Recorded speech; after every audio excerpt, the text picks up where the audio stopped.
What do you call it when a leader steals food from the mouths of his own people? I call it treason. Dumelang, Absheni Ralocha Sanbanani Mulweni.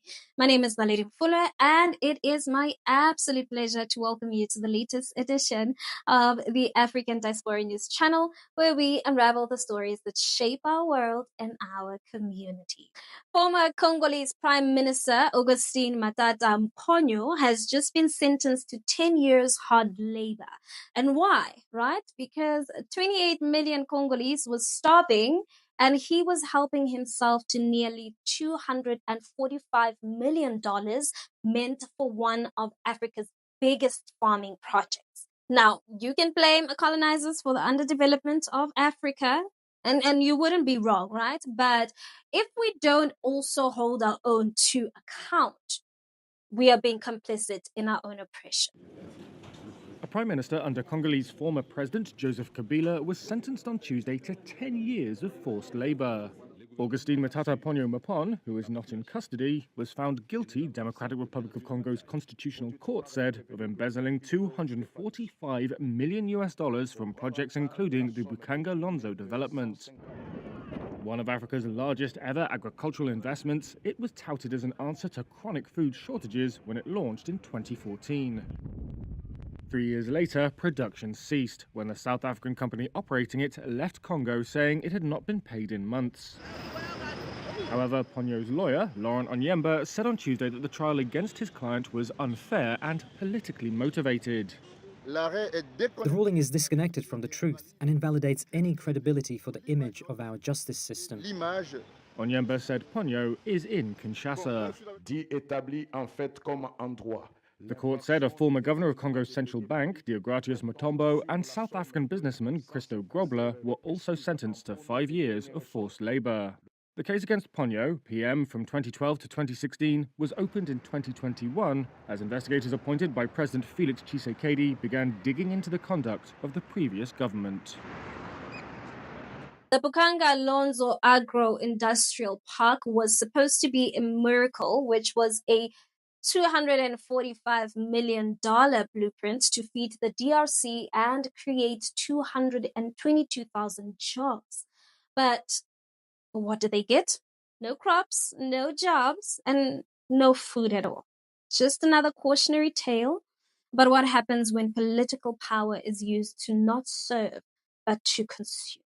And while Matata and the former central bank governor allegedly redirected funds into thin air, the only thing that grew was hunger and disillusionment. Now, of course, Matata says this is all political prosecution, according to him. But here's the thing. You can fight political prosecution and still be guilty of theft. It's not enough to say the West looted us, which they did, but we must also ask, what are we doing with the little that we are still in control of? Because when African leaders steal from public funds, they're not just stealing money. They're stealing hope. They're stealing food. They're stealing futures. And as a Black South African myself, I've seen what happens when liberation movements lose their moral compass.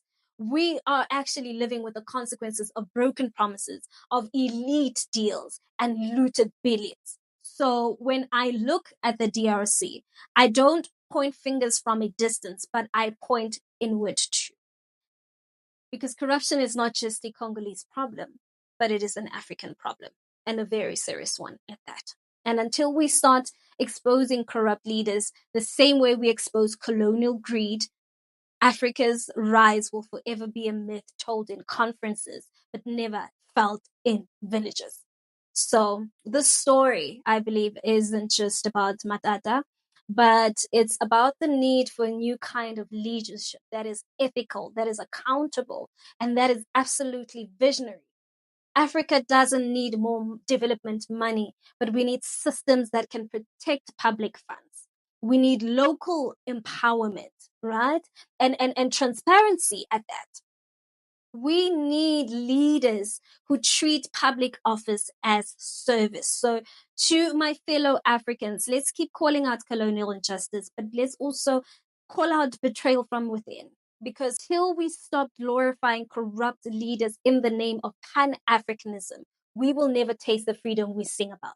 And until Africa is ruled by leaders who choose people over personal profit, then we are not entirely free. So this is a message to every leader sitting on stolen land, sitting on stolen money, and sitting on stolen dreams. I say we see you, and history, our history, will never forget this. Let's continue the conversation in the comment section. I'd really like to hear what your thoughts are on this. And while you're at it, don't forget to give this video a thumbs up. That's it from me.